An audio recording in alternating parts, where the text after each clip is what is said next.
Hello everyone, good morning সবাইকে। তো আমার আর একটা ব্লগে তোমাদের অনেক অনেক স্বাগতম। আশা করি তোমরা সবাই অনেক ভালো আছো। তো এখন বাজে 7:30। তো আমি ঘুম থেকে উঠে ফ্রেশ হয়ে এই যে দেখো আমার ছিল পড়ানো, তাই আর কি আমি পড়াই নিলাম। তো পড়ানো শেষ করে আমার স্নান করা কমপ্লিট আর কি। তো স্নান করে এসে এখন যাব স্কুলে। তো স্কুলের জন্য আর কি রেডি হচ্ছিলাম।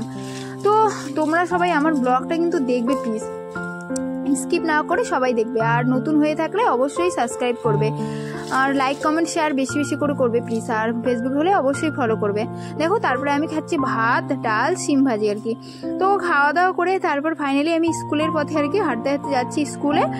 তো আজকে কত সুন্দর রোদ উঠেছে, তাই না? সত্যি এখন আর হয়তো বেশি দিন ঠান্ডা নেই আর কি, কয়েকদিন পরেই ঠান্ডা চলে যাবে। তারপরে আবার গরমের পালা, গরম আসলে আবার এক জ্বালা, তাই না? এই গরমের দিন যা অবস্থা হয় আর কি।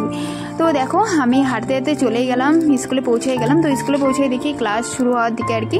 তো ক্লাস মোড়ে তারপরে হলো আর কি টিফিন আর কি। তো এইদিকে দেখো কিছু বাচ্চা আর কি টিফিন খাচ্ছে, আবার কেউ ক্লাসরুমে বসে বসে টিফিন। ওদেরকে দেখলে না স্কুলের কথা, আমার আগের দিনের কথা সেই মনে পড়ে, তাই না? স্কুল জীবনটা কতই না ভালো ছিল সবার আর কি। যাই হোক, তোমরা সবাই ভালো থাকবে, সুস্থ থাকবে, টাটা।